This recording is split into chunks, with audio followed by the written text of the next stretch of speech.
Okay, so our final ed puzzle, final lecture for unit 4, we're going to be talking about 4.6, which is all about false memories and forgetting. So the last stage of our memory formation is oftentimes losing the memory. And so we're going to talk about losing memories, forgetting things, but also mistaken memories, false memories, things that have been corrupted in some way. So let's talk about that. Memory errors all stem from initially this thing called reconsolidation. And to some extent, all of our memories are false. Right? Every memory that we have is imperfect in some way. It's not a pure recollection of all of the sensory input that we had, and therefore it's not perfect and it is some way incorrect. And what we're really remembering when we're remembering things is the last time we remembered it, right? Our long-term memory is not a place that, recall, when we are consciously thinking about something, we're not going into our long-term memory. We're retrieving information from our long-term memory and placing it into our factory of the working memory, and we're thinking about it then, right? We're then processing the information there. And every time we put something into the factory, it gets adjusted in some way. Sometimes it's small, but it always gets manipulated into some extent. And whenever you put it back into your long term or whenever you're done with it, what you're really remembering is that event of remembering it this time. Right. So it's rewiring and reshaping those memories every time. So to some extent, all of our memories are false. And for the most part, this isn't that big of a deal, but it can be when we get into this thing known as the misinformation effect. This is studied by psychologist Dr. Elizabeth Loftus. You're watching her TED Talk this week. And she studied this reliability specifically of eyewitness testimony, but she has championed this idea of this misinformation effect, in which people are often misled and they incorporate that misleading information into your memory of the event, not just into your description, but your actual memory of the event. When you're describing something, you feel misled, someone tells you about something, that changes the way that you actually remember the event. And not just that, it actually impacts how you later behave in some way.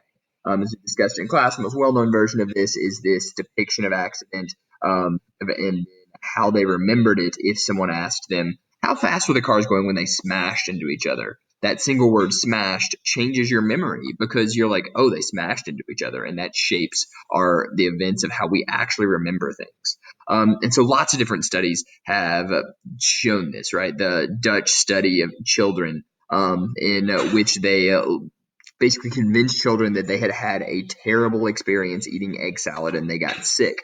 Um, Afterwards, kids who had been told this were less likely to eat egg salad just from their incorporation of this false memory. There's no biological connection they have to this egg salad, but because of this false memory that had been implanted through persuasion, within even 4 months later, they were less likely to eat egg salad, right? Even if someone had told them that memory was false. So even just imagining things that were non-existent or didn't happen can create false memories. So when told to imagine breaking a window with their hand for hours at a time, participants in a study, about 25% recalled that event as something that actually happened to them. And this increases as we do things like Photoshop. And in our modern times, it's especially worrisome with our Photoshop technology, and now the ability to like Photoshop manipulate videos, and the harder and harder it gets to actually tell the difference in fakes, means that can become a real problem. Misinformation, that we could create false images and fake videos, and it's going to be tough for people to tell the difference. So the hot air balloon, probably the most famous one, in which people are given this false memory of taking a hot air balloon, something you think that you would be able to remember, and a significant number of people still believed themselves to have taken this hot air balloon ride because they were first attempted verbally to be convinced, but then eventually they were shown a photoshopped picture of themselves. They're like, oh, I guess I did go. So all kinds of things. And even without any persuasion, a fourth of people reported autobiographical memories, so memories of our own life, episodic memories that they later realized were false. So our memories are definitely not perfect, and that's for a number of reasons, misinformation effect being a big one. But source amnesia is also a big cause here. And so what's happening with source amnesia is this is all about our misunderstanding. So basically, we hear a story and oftentimes we'll kind of put ourselves in the story. It's this belief that or this misunderstanding, and we hear somebody else tell a story, we'll to retell the story as if it was our own later, and oftentimes intentional or unintentional. Eventually, we believe that that was our own, and we forget who told us something. And so because of that, we assume it has to be our own memory in some way. Even one of the first to talk about this, our boy Jean Piaget. He, a developmental psychologist, talked about this famous experience that he had.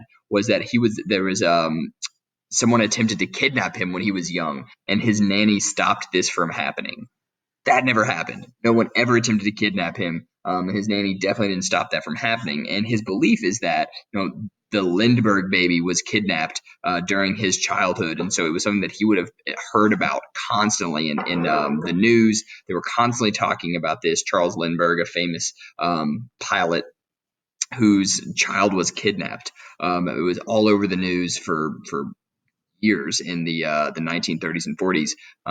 This is the time when Piaget was growing up, and so he heard this story. He probably forgot about that, forgot about the story of this because he was so young, and he attributed it to himself. He thought that he was the one that had experienced it, and only later in life did his parents tell him, "No, that never happened." Lots of these examples, right? Preschoolers watching a show of Mr. Science, in which their like parents or multiple different things where they recalled events that hadn't actually happened to them.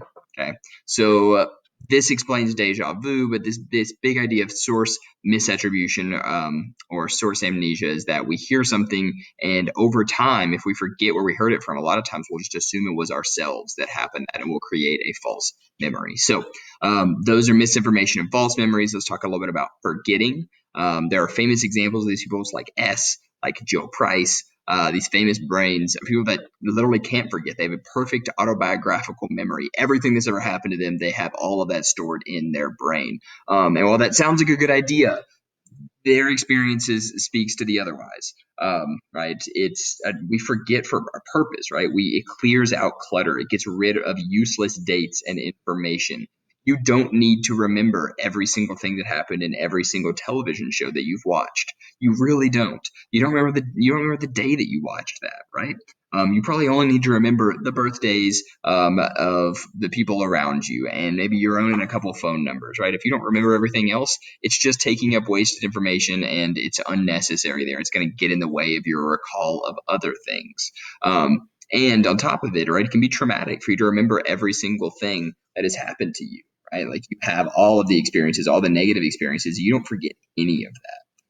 And these people in general also are not super abstract or artistic. They tend to be they tend to be much, much more like left-brained, right? To some extent, they tend to think much more in concrete terms.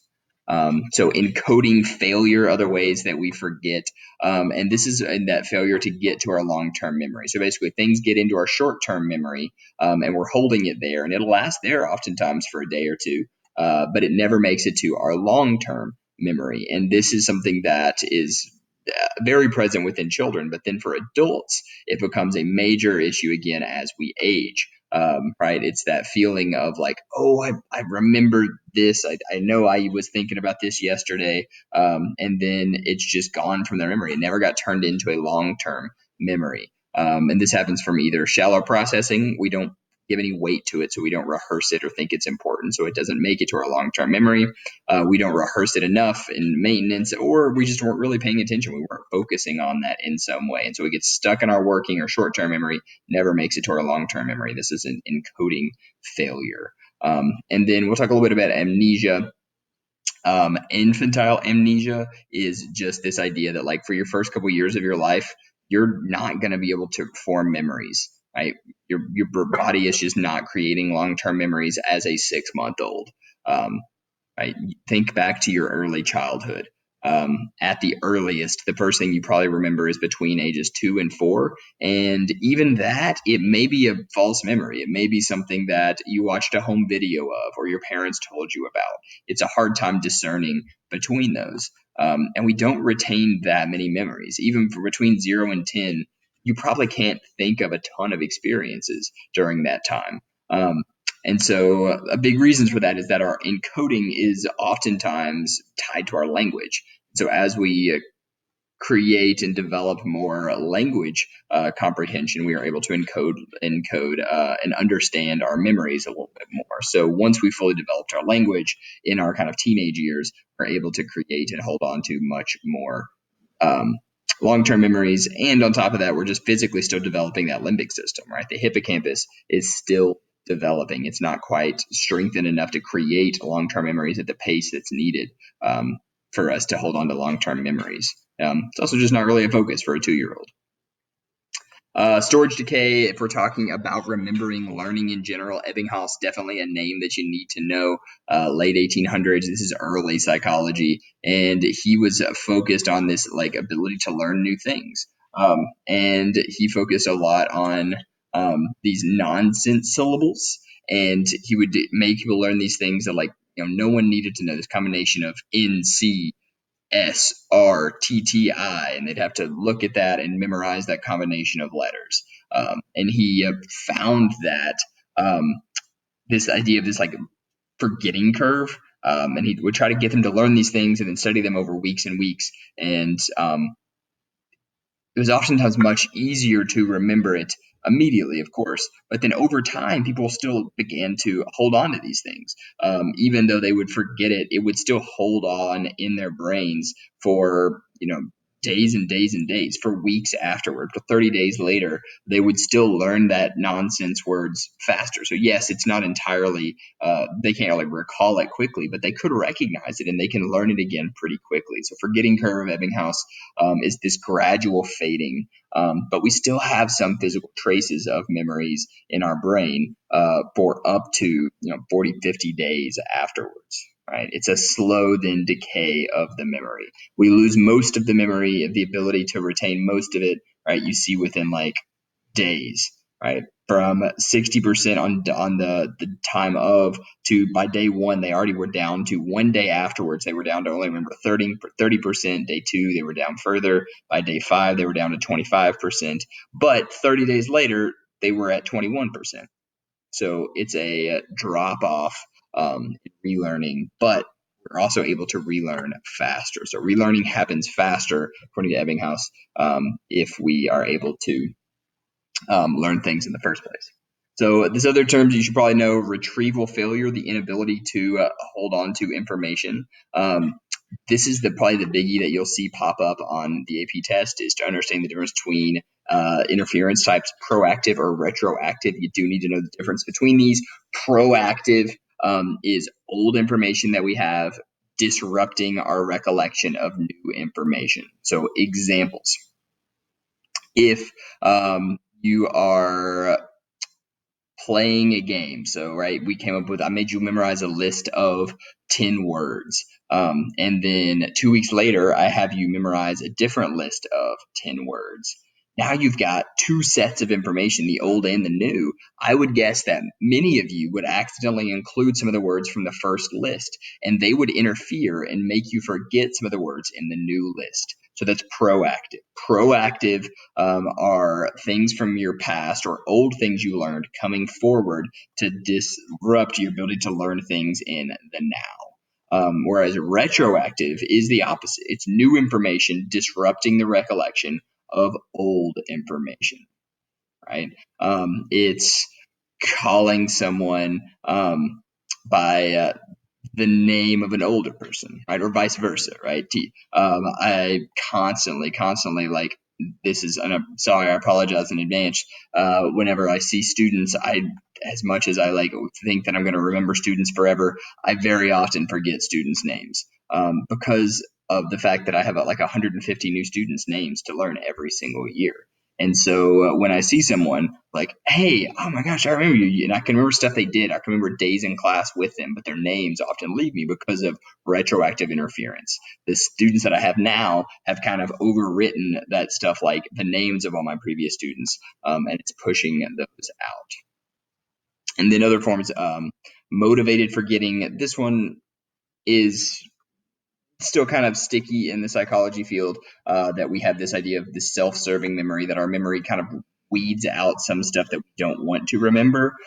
Freud believed that we repress painful or unacceptable memories to protect ourselves, but we haven't found a lot of evidence of this, right? And in all actuality, we actually tend to remember these things even more. So big idea of memory is this different stages of sensory, working, long-term, and then retrieval. And this is where a lot of that like forgetting happens. And so last thing we'll talk about is ways that we can forget, specifically with amnesia. We've talked about infantile amnesia, but there's also then that adult amnesia, anterograde and retrograde. Anterograde being the inability to form new memories. So brain damage to the point that anything that you are happening, you will not remember what you just did, right? Like 3 minutes later, 30 seconds later, you will have no idea what you just did. Our brains are built to keep us functioning, right? Even though if consciously we are very aware of what we're doing in the moment, but we don't remember what we did 10 seconds ago.